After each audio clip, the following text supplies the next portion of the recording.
Deixa eu falar com você aqui, primeira carta aos Coríntios, capítulo 5. Quero falar com você, muito importante. Só falar sobre o que, pastor? Sobre influência, sobre convivência. Nós temos que ter um entendimento, irmãos, que ser santo é ser separado, né? É estar separado. E muitas vezes nós não estamos tendo uma vida como nós deveríamos ter, e por isso nós estamos sendo prejudicados no que diz respeito aos resultados que nós desejamos para as nossas vidas. Todos nós queremos o sucesso financeiro, todos nós queremos o sucesso familiar, todos nós queremos ter uma boa saúde, todos nós queremos felicidade conjugal, todos nós queremos ter uma vida boa, todos nós queremos ir para o céu. Quem é que não quer ir para o céu, né? Quem é que não quer passar a eternidade com Jesus? Todos nós queremos, mas na verdade nem todos nós, pastor, eu estou falando de povo de Deus, nem todos nós vamos desfrutar dessa honra, dessa glória. Por quê, pastor? Porque apesar de pertencer ao povo de Deus, muitas vezes o nosso comportamento, ele está se tornando pior do que o comportamento das pessoas do mundo. Acaba que nós estamos nos tornando aquele tipo de pessoa que nós condenávamos antes, que nós não aprovávamos. Então nós temos que prestar atenção. Quando a Bíblia diz examine o homem a si mesmo, nós temos que entender a necessidade de um exame, um autoexame para conserto. A Bíblia diz que se eu me julgar, eu não serei julgado. Eu tenho que ter sinceridade, eu tenho que ser sincero comigo, tem que existir sinceridade. Pastor, a Bíblia diz que não há aquele que possa reconhecer seus próprios erros. É verdade. Se você olhar para Davi, ele não conseguiu reconhecer o erro dele quando ele se apoderou de uma mulher casada, era Betseba. Ele se encantou com ela, a mulher é muito atraente, ele desejou, ele cobiçou essa mulher, ele acabou fazendo o que Deus condenava, ele acabou fazendo o que Deus não aprovava. E para ele era uma coisa normal, até que Natan chegou diante dele, o profeta, e mostrou que aquilo que ele tinha feito e considerava como coisa comum, e considerava como coisa normal, era uma coisa abominável aos olhos de Deus. Então o que Davi fez? Se revoltou, ficou bravo, achou ruim, quis mandar matar Natan, como muitos reis fizeram? Não, ele reconheceu, porque alguém disse para ele. Ele reconheceu, e ele chegou diante de Deus, e não chegou diante de Deus com desculpas. Ele chegou diante de Deus e falou: Senhor, pequei, simplesmente pequei, e fiz o que é mal aos teus olhos. Quer dizer, não tem desculpa, eu errei mesmo. Você compreende? O ruim é quando, pessoal, quando eu estou errado, estou tendo um comportamento errado, aí Deus usa o profeta, Deus usa o homem de Deus, usa até às vezes uma mula, como usou com Balaão, para mostrar que estamos errados, e nós não aceitamos, e nós nos revoltamos, e nós achamos ruim. Isso significa o quê, pastor? Significa que a salvação não vai poder nos alcançar. Quando aquele homem pequenininho subiu em cima de uma figueira seca, figueira brava, subiu para ver Jesus, Jesus falou para ele: olha, desce, me convém comer na tua casa. Aquele homem, diante de Jesus, ele olhou e falou: Senhor, o negócio é o seguinte, em outras palavras, eu quero consertar aqui a minha vida.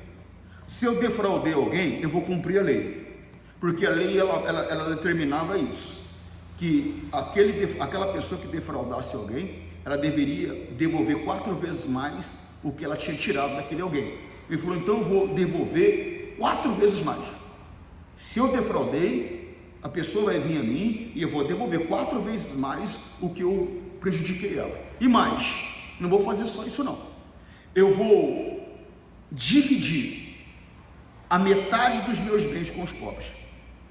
Aí o Senhor Jesus olha para ele e fala o seguinte: hoje chegou a salvação a essa casa. Por quê? Pois aquele homem reconheceu, ele reconheceu que ele estava errado, e quando eu reconheço que eu estou errado e busco uma mudança, então a salvação chegou, a oportunidade chegou. Agora, quando eu tenho um espírito de um homem chamado Saul, não tem como a salvação chegar, não tem como. Quando o homem de Deus chegou para ele, Samuel, falou: rapaz, como que você fala para mim que você fez tudo que Deus mandou? Não, eu fiz tudo que Deus mandou. Que balido é esse de ovelha? Que mugido é esse de boi? Agag, o rei dos amalequitas, estava lá também. Ele fez um acordo com Agag, olha, poupou a vida de Agag, mesmo Deus mandando que se destruísse todos. Então esse espírito nós não podemos ter, irmão. Irmão, se alguém chega e me repreende de acordo com a palavra, com mansidão, segundo a palavra, irmão, eu tenho que acatar. Por quê, pastor? Porque é uma oportunidade para eu ser salvo. É uma oportunidade para que a destruição não consuma a minha vida. Mas muitas vezes nós não aceitamos. Nós nos revoltamos. Aí fica complicado. O Senhor Deus, ele traz aqui nesse texto, 1 Carta aos Coríntios, capítulo 5, um comportamento que existia no meio da igreja. No meio da igreja, que ele condenava. E as pessoas, elas estavam acolhendo, achando como comum, achando como normal. E não é normal, irmão. Tem gente achando que é normal, o que não é normal. A mídia, não a mídia brasileira, a mídia mundial, ela faz uma apologia àquilo que é condenável aos olhos de Deus de uma maneira intensa o tempo todo. Ela faz apologia ao homossexualismo, ela faz apologia ao desrespeito pai e mãe, o desrespeito do filho para com o pai e com a mãe, faz apologia ao uso das drogas, faz apologia à prostituição, e é um monte de situação que o Senhor Deus condena. E as pessoas, elas vão bebendo daquilo ali, e estão achando comum, estão achando normal, o que não é comum, o que não é normal, inclusive no meio da igreja de Cristo, e não pode. Nós temos que ter entendimento que nós fomos separados. O Senhor Deus, ele falou, eu vos fiz subir do Egito, para que vocês fossem santos, porque eu sou santo. Deus me mandou subir, me tirou do Egito, me tirou do mundo, não é agora para mim me comportar como as pessoas do mundo se comportam, é para mim me comportar segundo a palavra dele. Não é para mim aceitar agora no meu convívio o que o mundo aceita, não, é para mim viver de acordo com o que diz a palavra dele. Preste atenção. Agora então, agora estão dizendo que há entre vós uma imoralidade sexual tão grande, que nem mesmo os pagãos seriam capazes de praticar. Irmão, preste atenção aqui, ó. Vamos parar logo aqui. Ó, nem mesmo os pagãos seriam capazes de praticar. Irmão, tem coisa que nós vemos no meio do povo de Deus, que nem lá no mundo a gente vê. Tem certos comportamentos no meio do povo de Deus, que nem lá no mundo a gente vê. Nem lá no mundo a gente vê. Traição, engodo, mentira. Não, irmão, tem coisas que eu vim de um mundo, eu, Antônio Júnior, vim de um mundo, irmão, onde o X9 não se cria, o traíra não se cria, irmão, mas no meio da igreja você vê, não é que eu vou agora acobertar o erro de ninguém, irmão, mas eu vou praticar a palavra diz o quê? Que se o teu irmão pecar contra ti, o que você deve fazer? Repreendê-lo, não é isso? Repreendam. Se ele não se arrepender, o que eu devo fazer? Chamar uma testemunha, chamar alguém e repreendê-lo novamente. Se ele não se arrepender, o que eu devo fazer? Eu devo comunicar à igreja. Se ele não se arrepender, o que tem que ser feito? Ele deve ser cortado, ser considerado como um gentio, ser considerado como um mundano. Mas não, a pessoa vai logo por último estágio. Parece que ela tem prazer em ver o irmão destruído, parece que ela tem prazer de ver o irmão envergonhado, parece que ela tem prazer em ver a família do irmão destruída. Não, irmão, o Senhor Deus, quando ele chama, quando ele oferece o conserto, ele oferece conserto, ele não oferece para destruição, ele oferece para restauração, ele oferece para consertar mesmo. E às vezes o comportamento que se vê no meio do povo de Deus, nem lá no mundo, nem lá fora, você vê. Olha só, agora estão dizendo que há entre vocês uma imoralidade sexual tão grande, que nem mesmo os pagãos seriam capazes de praticar. Fiquei sabendo que certo homem está tendo relações com a própria madrasta. Olha só que coisa terrível, olha só que coisa abominável. E tem gente que está normal agora, casa e descasa, casa, arruma outra, larga, e está tudo certo. Está tudo certo. Ó, pastor, mas espera aí, pastor, tem que ver a situação. Irmão, eu sei de uma coisa. A Bíblia diz o seguinte, que chegaram diante do Senhor Jesus e questionaram essa questão de divórcio. E disseram para Jesus: Moisés nos manda dar carta de divórcio. Por qualquer razão. Era qualquer razão, pastor, era qualquer razão. Qualquer razão. Eu arrumei uma mulher, ela não faz a comida do jeito que eu gosto. Dá carta de divórcio para ela, arruma outra. Arrumei outra, ela não pensa os cabelos do jeito que eu quero. Dá carta de divórcio, arruma outra. Era por qualquer razão. Era por qualquer motivo. Aí o Senhor Jesus, ele vem e fala que não, que a coisa seria diferente, que no princípio não foi assim. No princípio disse Deus: o que uniu Deus, não separe o homem. Aí ele vem e explica que Moisés permitiu por uma razão, por causa da dureza do vosso coração, por ter um coração duro. Ele permitiu a carta de divórcio. O divórcio só acontece porque alguém tem um coração duro, um dos dois. Como assim, pastor? Ela endureceu o coração à palavra e traiu. Ela endureceu o coração à palavra e traiu, mas se arrependeu. Mas ele endurece o coração para perdoar. Perdoou, mas não quero saber mais. É por isso que o divórcio acontece. Ele endureceu o coração para a palavra, traiu. Ela endureceu o coração para perdoá-lo. Houve o divórcio. Se não houvesse dureza de coração, não haveria o divórcio. Se houve o divórcio, porque houve dureza de coração. Mas não cabe a mim dizer quem está certo e quem está errado. O que cabe a mim é mostrar para você que no princípio não foi assim. Que no princípio que uniu Deus, a Bíblia diz: não separe o homem. E só existiu a permissão da carta de divórcio por meio de Moisés por causa da dureza do coração humano, por causa da dureza do coração do homem. Mas Jesus falou o seguinte, olha, em outras palavras ele está dizendo: eu vou abrir um precedente aqui para vocês. A partir de agora, só vai se permitir carta de divórcio se for por causa de adultério, por causa de prostituição. Se não houver adultério, se não houver prostituição, não se pode dar carta de divórcio. Só que hoje não está assim mais não. Pastora, sabe o que acontece? A gente vai separar porque a gente não se dá bem, sabe? Eu não concordo com o jeito dela, eu não concordo com o jeito dele. E está se tornando normal. É pastor largando mulher, arrumando outra. É obreiro largando mulher, arrumando outra. Quer se assustar? É obreiro largando mulher e arrumando outro. E o pessoal está achando que é comum. No meio do povo de Deus, essa coisa toda.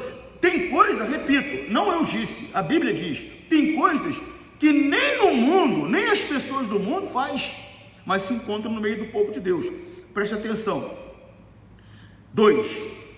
Como é que vocês podem estar tão orgulhosos?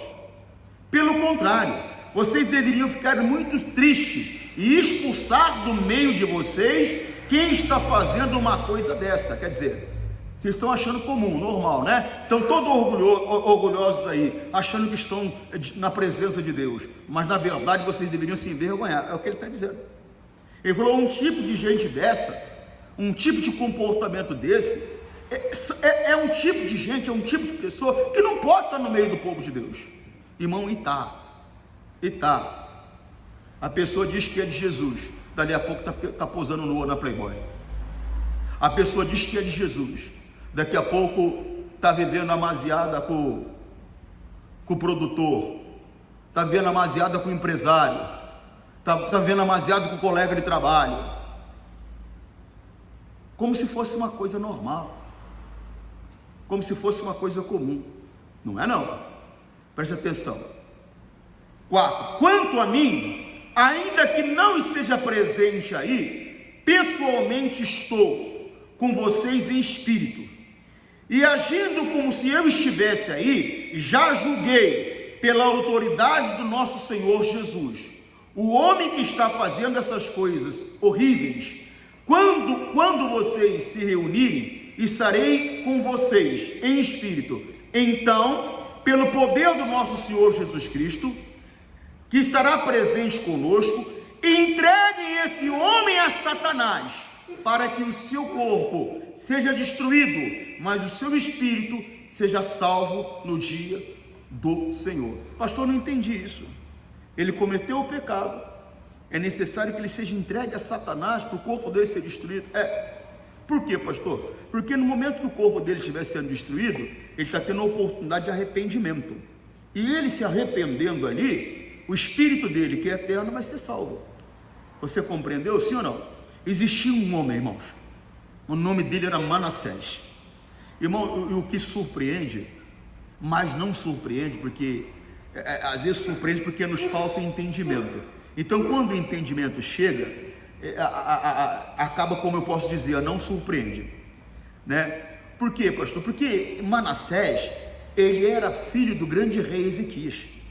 Ele foi o sucessor do grande rei Ezequias, e foi o herdeiro do trono do grande rei Ezequias. Irmão, eu falo grande porque Ezequias foi um maravilhoso rei. O Ezequias, ele acabou com os altos postes ídolos, ele destruiu os altares que as pessoas ofereciam adoração a Baal, ofereciam adoração a outros seres. Ele acabou, destruiu com os altares. A Bíblia diz que ele chegou a moer os altares. Irmão, ele abriu a porta da casa do Senhor, ele restaurou o altar do Senhor. Irmão, ele ensinou o povo a adorar a Deus. Ele não só era um praticante, mas ele ensinou o povo a adorar a Deus. Que coisa séria, irmão. Ele foi um homem exemplar, irmão, e o filho dele se tornou alguém abominável. Ele não seguiu exemplo nenhum do pai. Mas por que eu achava surpreendente até entender? Se você observar, quando o grande rei Ezequias, ele fica doente, ele faz uma oração a Deus, o Senhor Deus vem e restaura a saúde dele, e a Bíblia mostra lá em Crônicas, que ele não reconheceu o benefício que Deus fez por ele, porque ele era orgulhoso. Ele era orgulhoso. Agora, mais do que isso, a Bíblia mostra que ele recebeu algumas visitas, e essas visitas eram lá da Babilônia. Pastor, fica à vontade desse escritório aqui, tem um escritório aqui, abre o escritório para ele aqui, para mim, esse escritório, para mim, por favor, manda ele ficar à vontade, deixa o escritório, tá bom? Então, o que acontece? É um pastor amigo meu. Então, o que acontece? Ele mostrou todo o reino dele para o pessoal que veio da Babilônia. Que coisa séria, irmão. Mostrou todo o reino dele para o pessoal que veio da Babilônia. E quando o profeta ficou sabendo disso, foi lá conversar com ele e falou: rapaz, o que você mostrou para aqueles homens? Ele falou: o negócio é o seguinte, eu mostrei tudo. Não tem no meu reino aquilo que não tenha mostrado. Mostrei os tesouros, mostrei o palácio, mostrei a quantidade de animais que eu tenho, mostrei tudo. O homem de Deus olhou para ele e falou: rapaz, tudo que você mostrou, um dia será levado daqui. Tudo. Não vai ficar nada aqui. Gado, ouro e tudo mais vai ser levado embora. Irmão, você sabe o que Ezequias fala? Ezequias fala: é boa essa palavra. Mas por que ele falou que era boa? Porque o profeta disse que aquilo só aconteceria depois da morte dele. Em outras palavras, não vai acontecer comigo. Desculpe o linguajar. Desculpe, eu vou pedir antes. Não vai acontecer comigo. Que se lasque. Tanto faz. Irmão, que atitude egoísta. Porque depois de mim quem vem? Vem o meu filho. Depois do meu filho quem vem? Vem o meu neto. Depois do meu neto quem vem? Vem o meu bisneto. Aí vai. Irmão, presta atenção. Ezequias não perderia nada, entre aspas, mas Deus perderia uma geração inteira.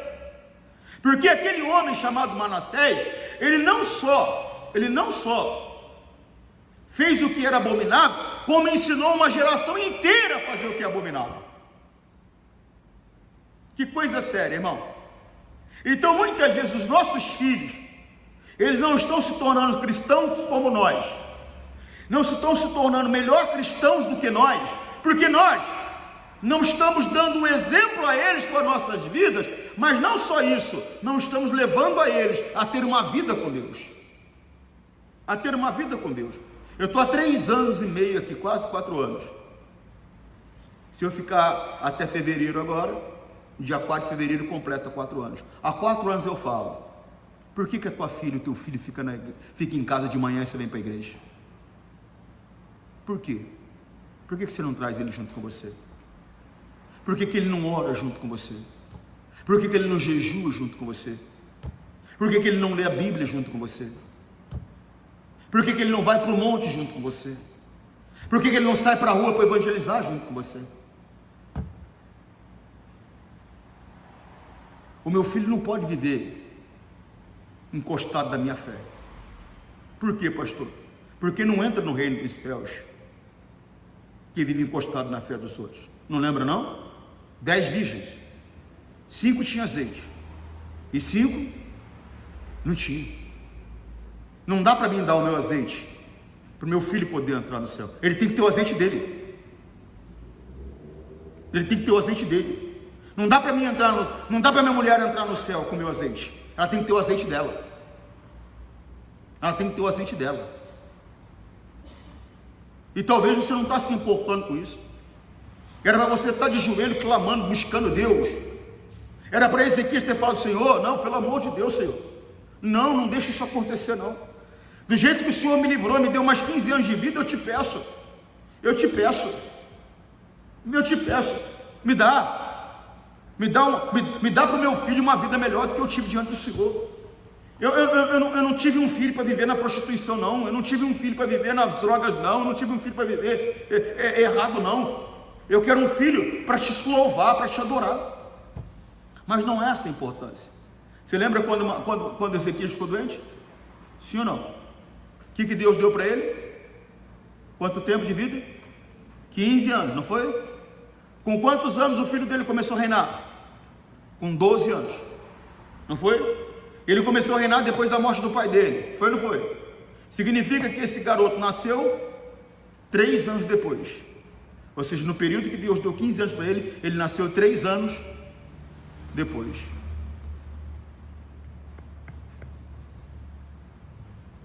Em outras palavras, não era melhor que o Ezequias tivesse morrido, não?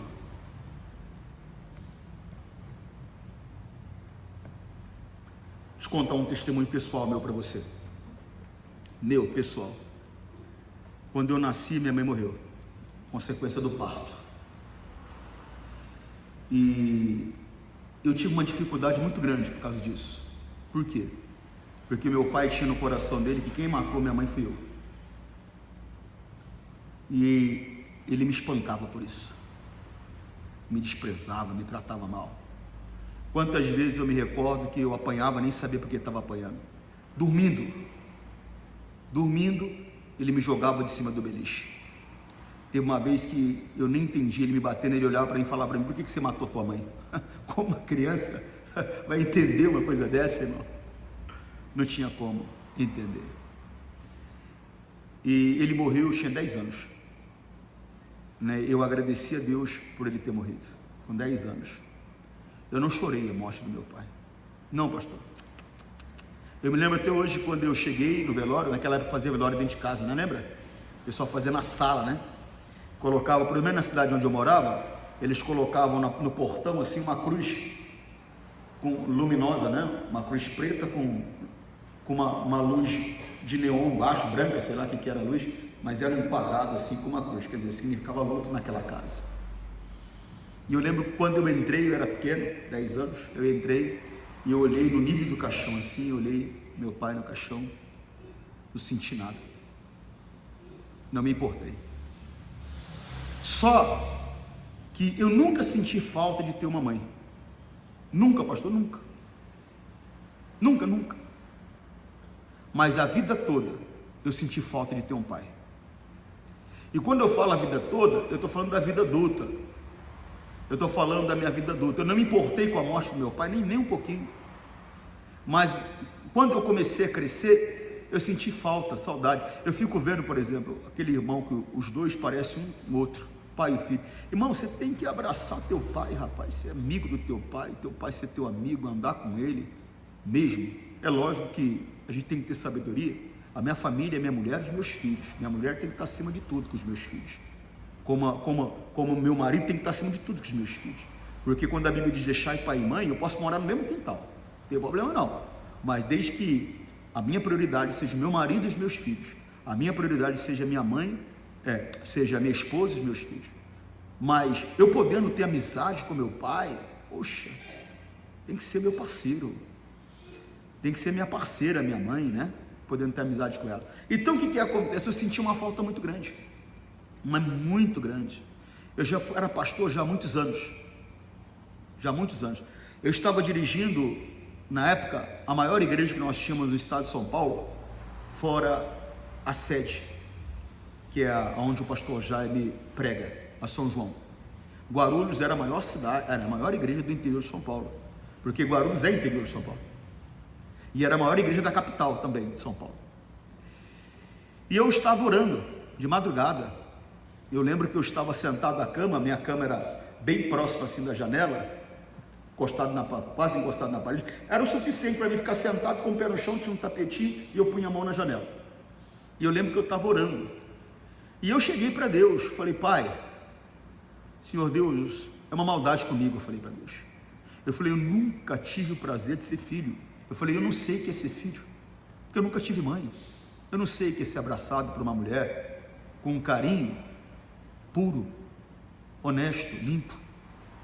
Não estou falando, porque abraço de homem e mulher, sou casado, eu falei, eu nunca tive esse abraço, eu não sei o que é abraçar a mulher, sem se sentir nada por ela, a não ser carinho e amor maternal, eu não sei o que é isso. Eu falei, eu nunca tive prazer de ser filho, eu nunca tive pai. E nessa hora eu falei com Deus, o Senhor sabe o tanto que eu sinto falta de ter um pai, por que o Senhor não me deu essa graça de ter um pai? Aí Deus começou a me mostrar como ele era. Aí Deus falou para mim, o Espírito Santo falou para mim, se você tivesse sido filho dele, você não seria o homem que você é. Aí o Espírito Santo fala uma outra coisa, muitas vezes a bênção é não ter, em vez de ter. Naquele dia, meu coração limpou, a tristeza que me acompanhou a minha vida inteira. Isso eu estou falando de 2006. Então você presta atenção, da minha adolescência até o ano de 2006, era uma coisa que me atormentava, não ter sido filho. Já era pastor, considerado no ministério pastor de sucesso, mas era uma coisa que me atormentava. Naquele dia, Deus tirou tudo aquilo do meu coração. Então às vezes você está em busca de algo que é melhor você não ter do que você ter. Deus foi magnífico com ele, deu mais 15 anos de vida para ele, deu um filho para ele, e ele não se mostrou e não orientou o filho da maneira que deveria. Eu não sei se é uma sobreproteção, porque eu fico pensando, Samuel, a Bíblia diz que ele era o preferido de Deus e o preferido do povo. Foi grande Samuel, foi o último juiz. Depois dele veio o primeiro rei que o povo de Deus teve. Ele foi o último juiz do povo de Deus, o último juiz de Israel. Grande. Mas os filhos não eram como ele. Os filhos eram avarentos, só se importavam em ganhar dinheiro. Eles eram corruptos, eles aceitavam dinheiro para dar falsos julgamentos. Então nós temos que prestar atenção, que os nossos filhos, a nossa mulher, o nosso marido, eles não vão entrar no céu com o nosso azeite. Eles têm que ter o azeite deles.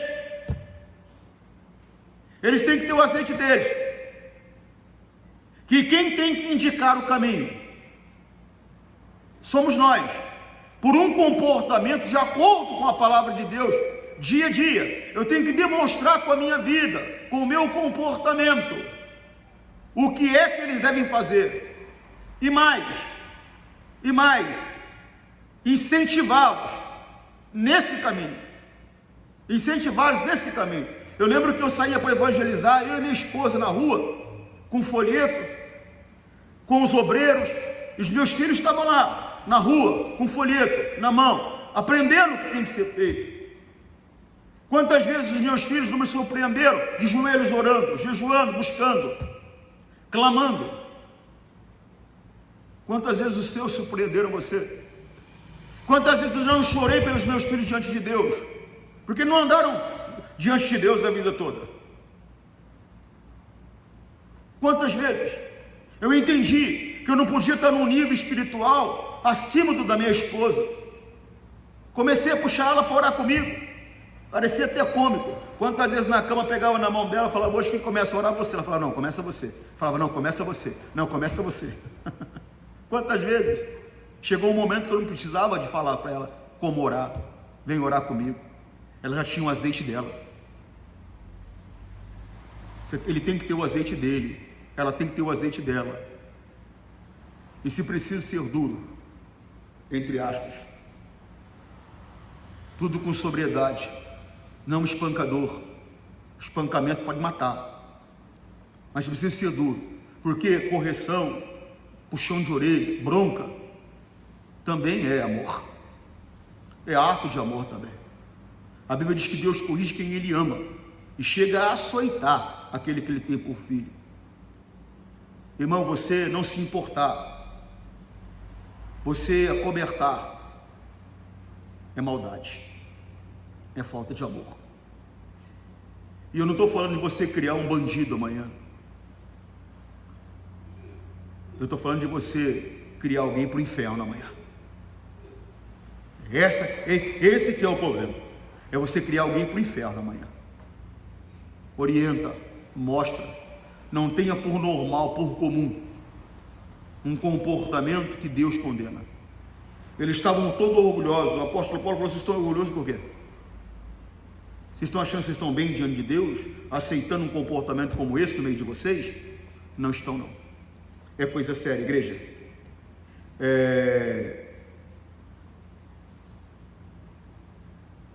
5. Entregue esse homem a Satanás, para que o seu corpo seja destruído, mas o seu espírito seja salvo no dia do juízo. Não está certo que vocês estejam orgulhosos. Vocês conhecem aquele ditado, presta atenção nisso aqui, ó.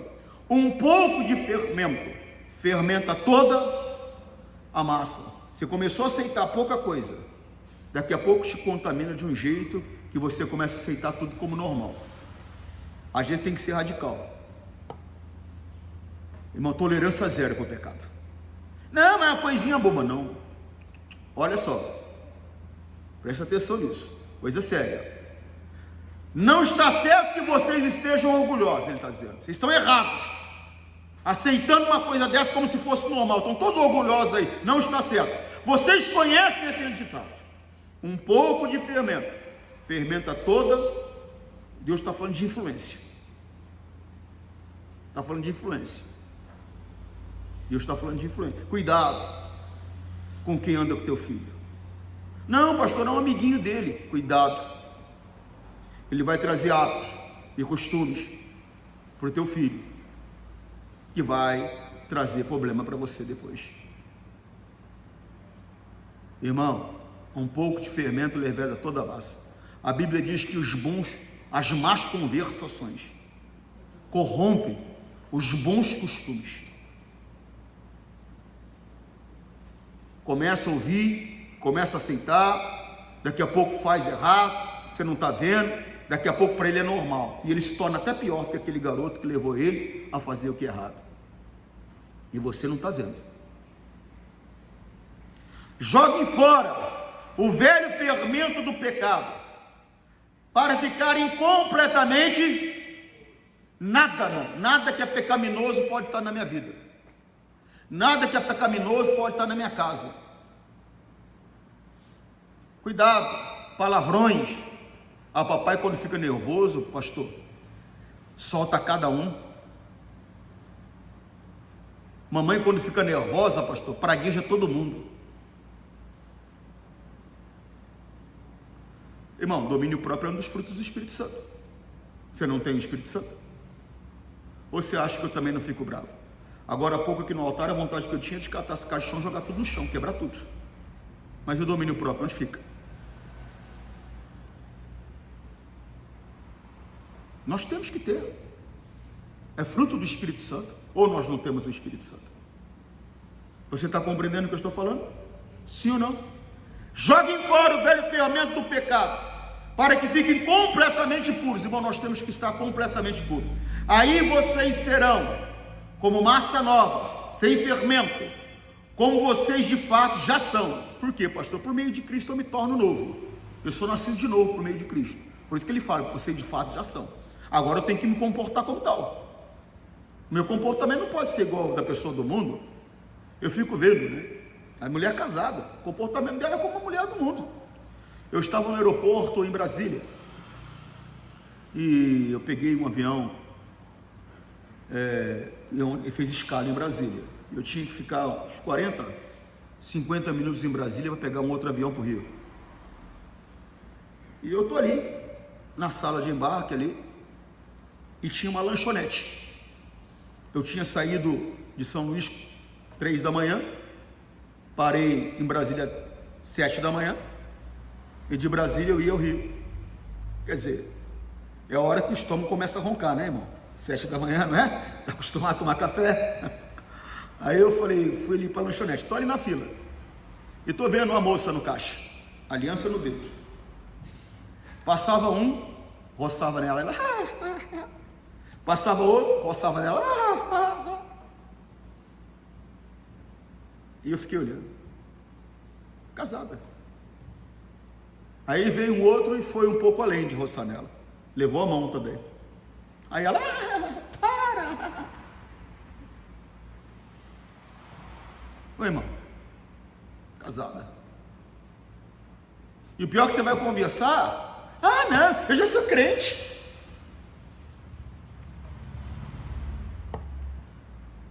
Você é casada? Olhou para você torto? Perdeu alguma coisa? Posso ajudar? Não, pastor, mas aí eu vou ser mal educado. E daí? É melhor ser mal educado que adúltera.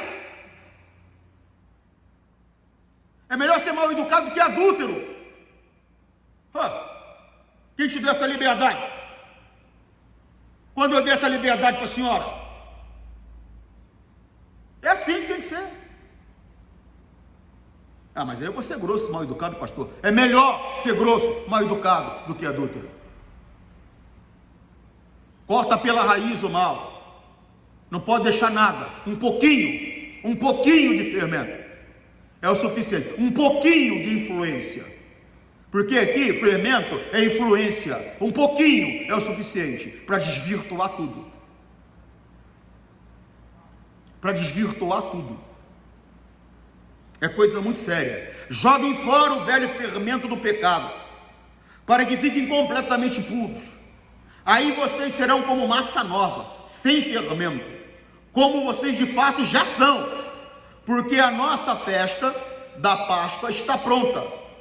Agora que Cristo, o nosso Cordeiro da Páscoa, já foi oferecido em sacrifício, então vamos comemorar a nossa Páscoa, não com o pão que leva fermento, o fermento velho do pecado e da imoralidade, mas com um pão sem fermento, o pão da pureza e da verdade. Nos alimentemos de Cristo, porque Ele se sacrificou por mim e por você.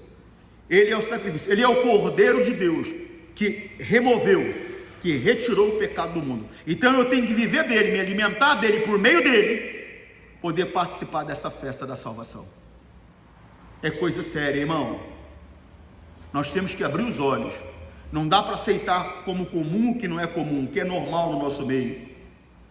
O meu amigo, pastor, meu colega, sabe, ele não faz por mal, não é que ele é do mundo. E por que ele é meu colega? Por que ele é meu amigo? Por que ele está lá no seio, no interior da minha casa? Por quê? Lembra que eu preguei para você esses dias? Que tipo de amizade que nós temos que ter, que a Bíblia diz? Amizade que é cristã. E cristã de verdade, tá? Se você continuar lendo aqui, você vai ver que tem um momento aqui que Deus condena o falso crente, tá? Ele disse que o falso crente, nós não devemos sequer assentar à mesa para comer com ele. Nós devemos nem falar. É amizade cristã, mas crente de verdade. Não é falso crente, não. Já contei para vocês, eu fui ver um carro para comprar. Isso faz muitos anos, eu nem lembro a cidade. Eu acho que era Jabuticabá. E eu fui ver o carro. E estou ali olhando o carro o rapaz disse que era crente, o dono do carro. Eu estou ali olhando o carro, perguntando o preço e tal. E está lá o crente do meu lado. Eu sei que ele já sabia que eu era crente também, né? Sabia que eu era pastor. E biriri bororó, eu conversando com ele e tal. E de repente passa uma moça muito bonita do outro lado. Ele para de conversar comigo. Aí eu olhei para ele e falei: irmão, a carne é fraca, né? Eu falei: não é fraca não, você que é vagabundo mesmo. Fui embora. Comprei carro aí. Falso crente, sem vergonha, sai fora. Eu tenho que ter amizade cristã, mas de quem é praticante da verdade, de quem é praticante da palavra, essas pessoas eu tenho que ter amizade com elas. Deus manda ter. Deus não quer ninguém viver isolado, não quer ninguém uma ilha, não. Manda ter. Eu fico vendo às vezes dentro da igreja. O irmão está 10 anos na igreja, não passa na rua. Eu acho que aquela irmã da igreja. Eu estou há 10 anos, ela está há 10 anos, eu tinha que conhecer ela, poxa. Eu tenho que conhecer ele. Se ele vai ser participante do meu convívio diário, é uma história. Mas pelo menos eu sei que é meu irmão em Cristo. Oi, irmã Maria José, tá boa? Oi, irmã Chiquinha, tá boa? Eu não falo, por exemplo, a pastor, porque às vezes o que acontece, dependendo de onde você está trabalhando, é muita gente.